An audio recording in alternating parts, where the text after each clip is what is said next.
This week on the Hollywood and Toto podcast, we check out what late-night comedians didn't say in their first new show since the writer's strike wrapped.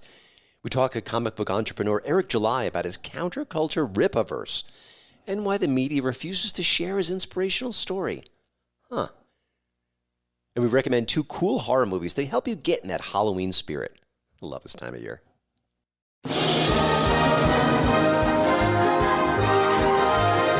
Welcome to the Hollywood and Toto podcast. Entertainment news and reviews without the woke Hollywood narrative. Free speech, free expression. Now that's entertainment. And here's your host, award-winning film critic, Christian Toto. Before we start, I'd love it if you'd subscribe to the Hollywood and Toto podcast. We've got new episodes each Wednesday, plus more bonus episodes coming in hot. They're back. Colbert, Kimmel, Oliver, Myers, Fallon, Maher. And they didn't waste a second attacking President Donald Trump. One of our writers got this message from his mother this morning at 6:11 a.m. She wrote, "Please don't make tonight's monologue all about Trump." Well, sorry, Josh's mom. That is a new can-do. I am backed up like you would not believe. And Over and over and over.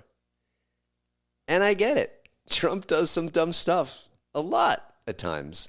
And it's irresistible to a political comedian. Sorry, Trump fans, it's just true. But, and there's a Sir Mix-a-Lot-sized but in play, what about President Joe Biden? You know, leader of the free world, that guy? Nothing.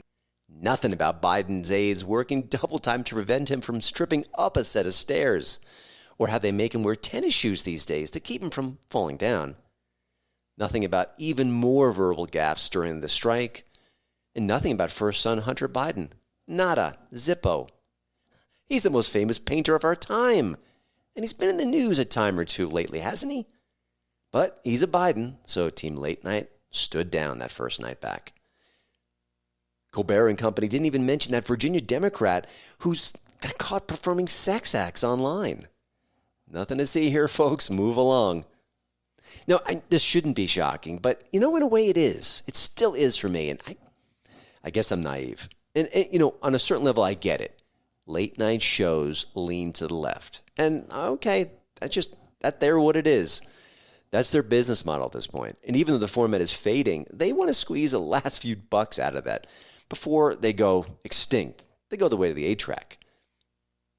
But Biden is the president. And this isn't a news alert. He's not a good president. He's bad. And the polls reflect that. Even the media is starting to say, "Hey, Joe, great job. Maybe you want to step down and not run again." That's not suspicious. He's the leader of the free world, and the late night comics won't lay a glove on him. At least not yet. As I said last week, if he's deemed expendable at some point soon, well, then the late night comedians will pounce on him in a hurry. But now, it's like he doesn't even exist. To quote one of our recent guests, John Nolte of Borrowed Time fame, "It sure is good to be a Democrat. It sure is."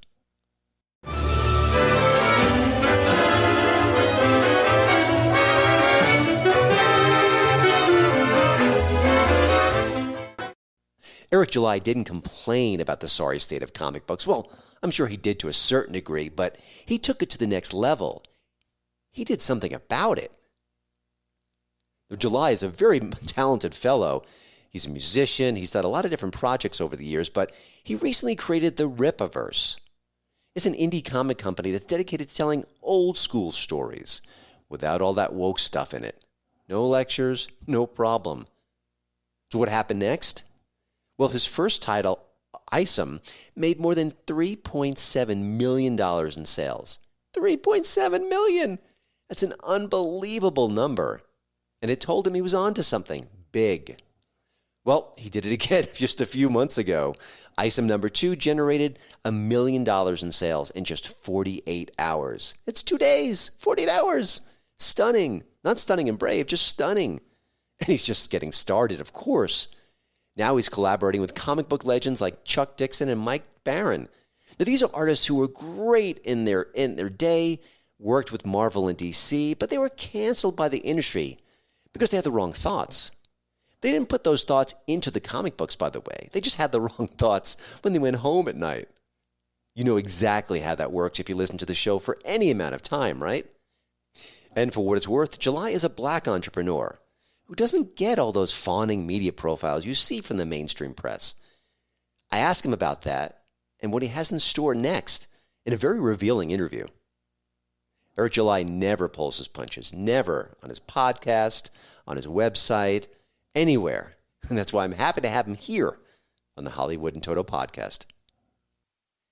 Eric, thank you for joining the show. You know, it's funny, your life would actually make a great origin story in a comic book. But, you know, when you look back at your younger days, did you ever think that your career would have taken the shape? Did you dare to dream as a kid that this would be where you are today? I was kind of curious about, you know, all kids dream. I dreamed of being a center fielder for the Yankees. It obviously didn't work out, but it's just an amazing success story you're having now. But when you look back, did you ever imagine it could be like this?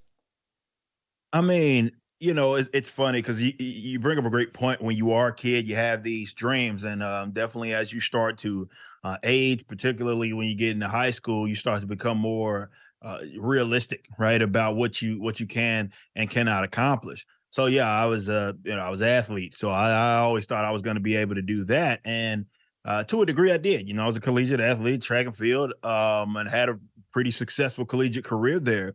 But you know, things started to really take shape when I went into high school, and you know, I had some success creatively doing music, right? So I figured that would be something that I could do. But I'd be lying if I said I could do it to this degree, right? This was not something that I really anticipated like this. I wanted to be wildly successful for sure. But I did tame sort of my expectations, and it was a grind. It was a grind all through college, a grind for a very long time before we kind of broke loose with me being able to do several different things and have success, be it in music, in comics, and other avenues. So, you know, I did tame my expectations, and I think once I tamed those, I didn't anticipate that it would become what it is right now. And like I said, I just was honest with myself. So I'm very blessed and thankful. Make no mistake that I am in the position it is that I'm in. But man, boy, it was a grind to get here. I can imagine. It takes a ton of work for sure. You know, you look at your story, it's inspiring. And I think, boy, I'd love to read about you in Variety, The Hollywood Reporter, maybe Time Magazine, you know, a black entrepreneur who's done what you've done. And I don't think I need to check Google to find the lack of stories about that, because I think the mainstream mostly ignores you. Is that correct? And does that frustrate you or just fuel you? It's fuel more than anything. It doesn't really frustrate me, but yeah, you're right. I think if I had maybe thought a little different on certain topics, that this would have been a no-brainer for all of the ones that you named. For various reasons. But, you know, when you think along the lines of folks like ourselves, you don't really get that acceptance from them. But to be fair, it's not something that I want. I think if anything, it kind of lends itself to everything it is that we're doing with the Rippaverse, and that it is alternative. It doesn't really play by the rules. It kind of is this new kind of an improved way of doing creative things. So yeah, I mean, I get it. Some people would find that maybe attractive if it was in there, and maybe you get some new eyes on a product. And yeah, sure, that may be true, but I understand. And I do think of this, you know, if anything, it points to how much things have changed, right? In that somebody like myself could see the level of success it is despite them not covering it, right? Yeah. So I think that changes. It should, at least for a lot of people that have those aspirations, that there is no longer just one way to do it. And there was once upon a time that, yeah, you kind of had to go through what people deemed as the proper channels to get eyes on your product. And things have changed just fundamentally with social media, with just the internet in general, and the fact that people have computers basically in their hands. It's just changed everything. So you don't really need these guys. Sure, it helps, but you don't really need them necessarily to be successful. You know, I agree with that, and I think it's a very positive way to look at it. At the same time, I've got two sons, they're 12 and 14, and I'd love them to crack a magazine or go online and see your story, because I know my sons would love to have the career you have and follow their path and their creative mission. And I just think that more kids should see that kind of story. There's been so much debate lately about woke, and obviously what you do is the kind of the anti-woke alternative. But there are people on the left who say, well, people on the right, they can't even defend woke. But no, I know you can. But I want you to do it from a storyteller's point of view, because I think that's the most toxic part of it. Maybe not the most, but it certainly, as someone who follows Hollywood like I do, it short circuits the creative process. But you take off from there. You tell me why woke is so destructive to the work that you want to do. Yeah, I mean, I get it. There are people that use that kind of more so as a catch-all term, right? And for me, when I look at what I was in opposition to, right, with creatively in terms of what had happened, like in the comic book industry, and yes, it impacted other industries as well. But it's this overemphasizing of like these sort of social justice, literal social justice, again, not as a catch-all, sort of narratives, and that overshadow every element of storytelling because that was put first. And so we saw this in various, and these be it studios, they were pretty open about this was what it is, whether they hyper-emphasize diversity and all these other things. It was nothing organic about the stories. It was that they were trying to tell. And I think people get caught up in, definitely people that are, be it detractors of myself, they get so caught up in that. And it's like, really, I didn't create what was trying to be the anti to them. I more so was like, I don't want to do what they did, right? I don't want to make the mistakes it is that they make. So we have, for example, the Rippaverse Code of Ethics. And that's something that every customer should hold us to. And we say that we don't prioritize overtly political stuff as a driving force of our narrative, meaning that we respect our customers and the people that buy our products. But there's other elements of like creativity elements that let's say like the continuity errors that I felt plagued the comic book industry, and there were other things that we focused on. But as far as it pertains to the actual narratives, for me, I just don't want the audience to get beat over the head. And I think what people need to understand is that folks that have taken issue with what's happened creatively, with this be it woke stuff or whatever you want to call it, it's more so the lack of balance that I think that people. So when people say something like, well, they don't want things to be as political as what they are, of course, you'll get the contention that, well, they've always been political, right? That's kind of the straw man, or rather the gaslight of it all. When really it's the lack of balance that's frustrating people. Right now, let's be it in comics or whatever, the one narrative, if they are to, let's say, entertain political ideals, and they put it on a pedestal as this narrative that is the good, right, in the story, that they're beating the audience over the head with, it's usually modern, let's say leftism, if we're talking American culture or American, politics. That's what they that's what they emphasize. And generally speaking, when they are presenting people as bad, it's generally the other side. Back in the Gap, of course, they entertain political narrative. It's funny. People will talk about, let's say Captain America fighting Nazis and all that. It's like, oh, he always did that. Well, he also fought communists, right? His name was literally the Commie Smasher, right? So there was a more of a balance. And yeah, there's going to be those universal truths of goods and things that people find to be blatantly abhorrent. But if there were balance, I think you'd have less people complaining. And because it's not even masked anymore. It's more of like, we're taking the real world politics, we're putting it, or the social views, we're putting them in the comics. We're going to beat the audience over the head, and it's only going to be slanted one way. So you have that recipe for disaster. And that's really, even if they can't communicate it, that's the thing that people have issues. And really all we're doing at the Rippaverse is not that. It's not, I want to create a company that's created to try to own you. I didn't spend $300,000 of my own money to sit up here and own them. I don't care about that. I just recognize some of the mistakes, and here at the Rippaverse, we don't want to make them. Yeah. Have you been attracting an occasional left of center audience during this process where they could say, listen, I don't like that stuff either. I don't like to be lectured. I like what you're doing. I'm connecting with that product. Are you getting that kind of feedback? 100%. I mean, I think that's what people often probably don't talk about enough when they express whatever discontent, whatever it is that they have with myself, is that we brought a lot of new and old comic book folk, right? So people that have been around the game for a very long time, as long as I'd been as a customer, and as well as people that are just now getting into it. And they fall on different ends of the political spectrum. They'll straight up tell you. You get people, if you follow them on Twitter, there's people I'll post it every now and then. Hey, I'm not necessarily a fan of this and that, but I love what it is that you're doing, because to me, this was something that was more universal, and it was less about a right versus left thing. It was more of like, this is something that people didn't want in their stories. And so when you pick up a Rippaverse, you don't get like a Rippaverse comic. You're not getting me, like my political affiliation. I'm an anarcho-capitalist. I'm a libertarian.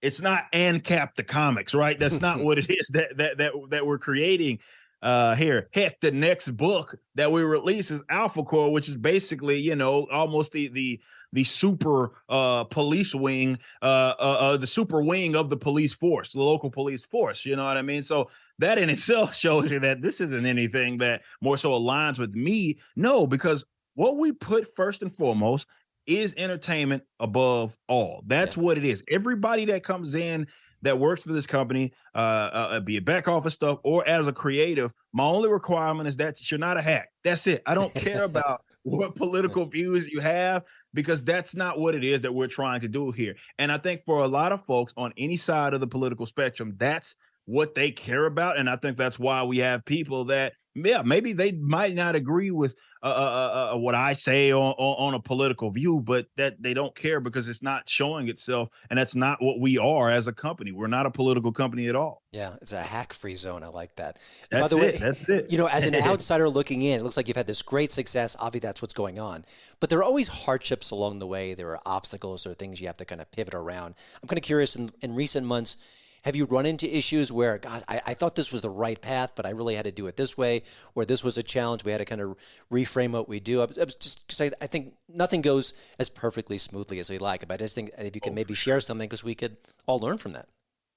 Absolutely. I mean, look, I say it, and I know a lot of creative people don't like it when I say it, but trust me, I'm right on this. The easiest part of this whole entire process is the creative stuff, right? And I don't mean that it's easy. I'm saying that it's the easiest part. Really, the difficult part is the logistics of it all when you're dealing with physical product and you're trying to get that to customers, right?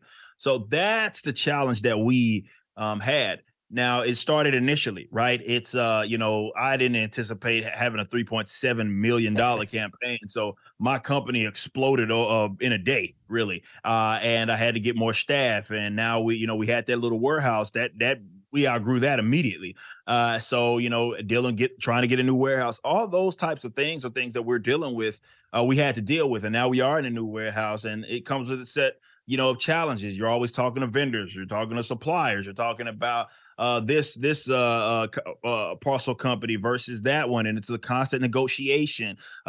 So how you get it to the customers has been and we've had 2 successful campaigns, and to the customers, which is what matters to them, it's just been successful, right? They ordered the product, they got the product. It's been everything but as far as, well, it's been successful, but there have been challenges, and we've had to have the flexibility to be able to pivot on certain things, whether it be like, hey, I wanted to work with this parcel company, didn't work out. We need to start pivoting on that. How we handle our international customers. We wanted to work with this company, handling duties and all that, and having it be a one-stop shop on our store. Well, that didn't work out because, well, that company itself, that third party, was not really prepared for our type of volume. So it's those types of challenges that we dealt with. And you're gonna deal with inevitably, and you're kind of figuring it out on the way. And I'm a businessman, so to me, this is the puzzle, and this is kind of fun. This is kind of therapeutic for me, identifying those problems, and finding a long-term sort of solution. But I do think that people need to understand that if you are going to enter into the game of a physical product, it's a lot of work, and it's not just as simple as, hey, I have an idea I want to create, and then I you put pen to pad, you do all that stuff. Boy, you're just getting started. Now it's time to get it in the hands of the customers, and boy, can that be a challenge. Yeah, the journey is just beginning. You recently stood up for a comic legend, Chuck Dixon, who you're working with now. The mob was trying to cancel him. Just some sort of just insane comment. Not even worth even exploring. But, you're a publisher now, so they can cancel you because it's you. You're in charge. Right, but not everyone has that freedom. Some people are much more vulnerable these days. It could be they're at work and they're facing some pressure. Do you have any tips for them?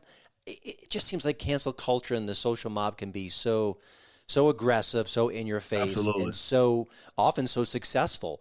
And there are things that we can do to fight back. It is challenging, but I was kind of curious, just given your experiences, anything you could recommend for people like that who don't have the power of a publishing company like you have right now?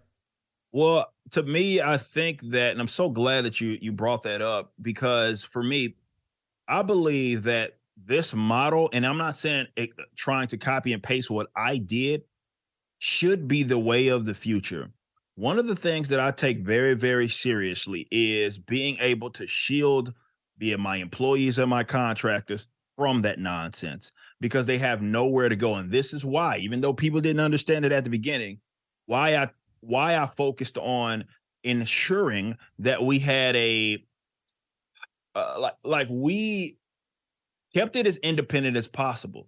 So we don't even use a distributor like most companies do, like pretty much all really major publishers do in comic books. We're our own distributor, right? We have our own warehouse. We have our own, we ship them ourselves. So really, if someone takes issue with me or anybody in the company, there's nothing that they can do, right? We house everything on our own website, so you couldn't get us like deplatformed. Nothing works. So I'm able to shield people from that. And we've had our run-ins where people are, unfortunately, the social mob are so accustomed to going there. So we'll get a message, or something, be it an email or someone whining in the tickets about something that our employee said or one of our contractors said, and nothing happens because, well, who are you going to go to? I'm the owner, right? And I'm the sole owner. And that's something I take seriously. And I think that for people, why the independent part is so important, and why we need, even if you don't agree with me, it's why things like the Rippaverse are so necessary. And I think that people should be working towards building their own version of that and working with people that have built their own version of that, because we can do exactly this. We got Carol Lynn, right? People remember her getting canceled and losing her job, right? With limited run games. Well, she's now an employee of the Rippaverse. She didn't have to worry about that. You talk about that with Chuck Dixon, right? I immediately go to bat, of course, for Chuck Dixon. Nothing happens. We got him on more projects that will be created in the future. And that same thing goes for my employees. And I think this is why people that work for this company wear it on their sleeves, right? They post about it. They have it in their bios, because they're proud to be working with an employer that has their back, and they can be themselves. And you know what? When they are under those conditions, you're going to get the most efficient worker. You're going to get the best possible worker that you can get, and they're going to provide you with the best possible work. We have a bunch of absolute rock stars here at the Rippaverse, and that loyalty and having each other's back, it's something that they value. It's something that I value. And I think that that's got to be the way of the future, because these sort of mega corporate entities, we know that, that's where people are going to go to. They don't want to deal with the backlash. They let people go. Well, if you have your own independence, you don't have to deal with that problem. And this is something that I take very seriously with this company. Yeah, that's a great point, that once you let your artists be themselves, and that you get the best version of themselves. And that's something people don't think about enough. It's hard to exactly quantify it. I'll call it right-leaning, just for a lack of a better phrase. But I'm thinking about like Sound of Freedom and Richmond North of Richmond. And there's some rebel comedians out there like Tyler Fisher. The Daily Wire's making movies now. Obviously, all the work that you're doing is the icing on the cake. Why is this happening now, and how do we keep this going? Because that's, it's great that it's happening now, but if it fizzles out, then that doesn't really help us. But why did this movement happen right this moment? Yeah, I think that people had to get a fire lit under them. This is something that I've been advocating for a very long time. And I needed to put as well my kind of money where my mouth was, and I created the Rippaverse. And I think that creative folks, unfortunately, people had to get their hand forced, right? We were you had the traditional way of going about things. We did all this begging thing for these various companies and properties to embrace us and accept us. And then people finally woke up and said, well, they're not going to do that, so why don't I do it myself? And I think that lit a fire under everybody, and they realized also how liberating that it is when you do create your own thing. I think that was huge for a lot of people. So they're incentivized to, and now the means are so decentralized and so much more affordable than they had been in years past that it's a lot more realistic for something like the Rippaverse to exist. It's a lot more realistic for the Sound Freedom guys, Angel Studios, all those guys to be able to do their own thing, because as long as you got an audience, the internet allows you to get it out there, and you don't really have to go through the traditional means anymore. So I think people's hand had to get forced for it to lead into this more of like we're kind of on the brink of what I call a creative kind of renaissance, and it is going to look a lot different going into the future. And I think as we see more people have success, be it like the Rippaverse and the other people that it is that you're mentioning, it's going to then inspire people to give it a shot as well. And there will be another Rippaverse. Make no mistake, there's going to be another one, and there perhaps will be one that does it better than us and makes more money, you know what I mean, than what it is that we're doing. So we want to keep that up. We want to keep up that momentum, because I do believe that's the way of the future. And sure, does that mean that maybe there's no longer going to be in entertainment these multi-billion-dollar corporate entities? Fine.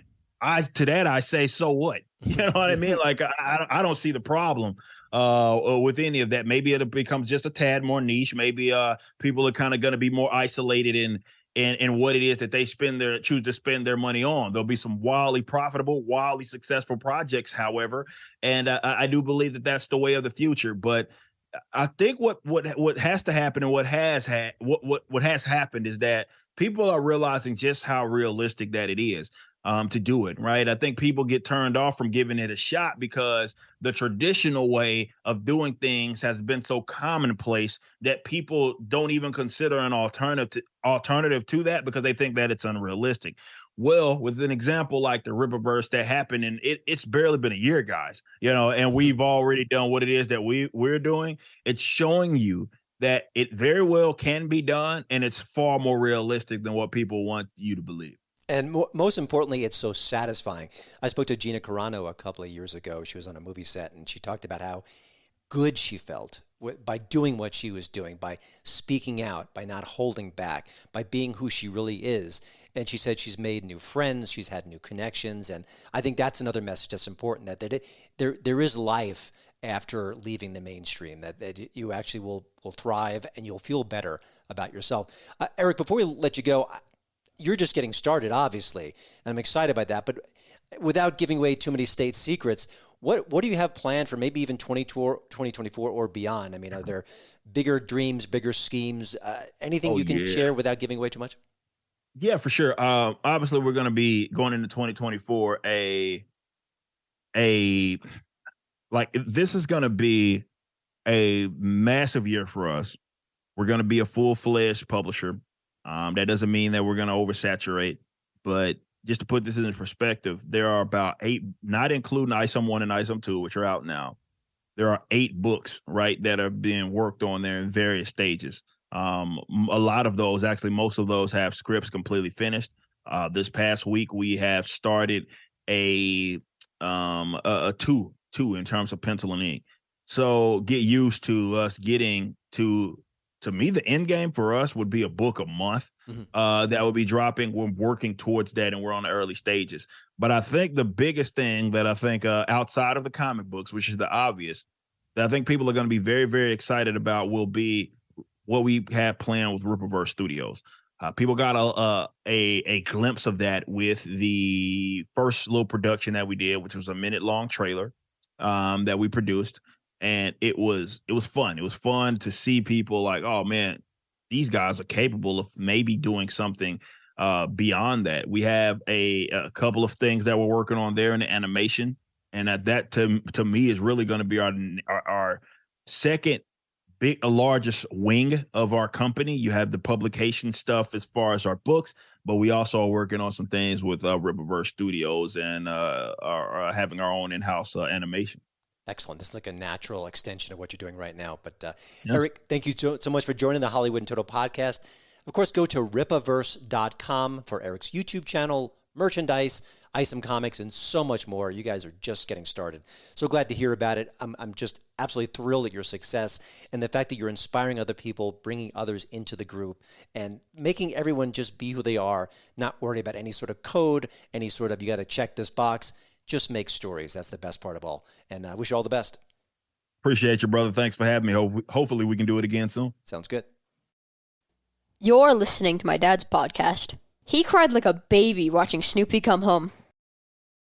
Film critics should be in absolute heaven this time of the year. It's award season. You know what that means. We're going to get a whole crush of Oscar-bait films in the next few weeks. The fine acting, the incredible cinematography, all those A-list stars. Oh, they're so beautiful. And I get it. I'm a film critic, but you know what? Give me Halloween season any day of the week. I love horror movies. Always have, always will. I think watching Abbott and Costello meet Frankenstein again and again as a kid has sparked something in me. Hey, you'll have to get your dog away from the phone. I can't hear a word you're saying. To help you get in the Halloween mood, here are 2 films you probably missed in theaters, but you should definitely catch up with them, at least before All Hallows Eve. The first movie up is Splinter. It's an excellent low-budget thriller with a really cool monster. The setup couldn't be any more mainstream. 4 people get trapped in a Quickie Mart while something nasty lurks outside. The film stars a great character actor. His name is Shea Wiggum. If you don't know his name, you've seen him in tons of movies and TV shows. Maybe Boardwalk Empire might be his biggest hit to date. He's the main attraction here. He's playing an escaped convict. You just might be rooting for him after some time. That's what great actors do. They take a character who might be evil and crooked and wrong, but they're so good, they're so talented, you can't help feeling for them on a certain level. That's exactly the case here. Now, Splinter's a great example of a movie that has a small cast and even smaller budget. I can't imagine what this cost, but it's got plenty of thrills.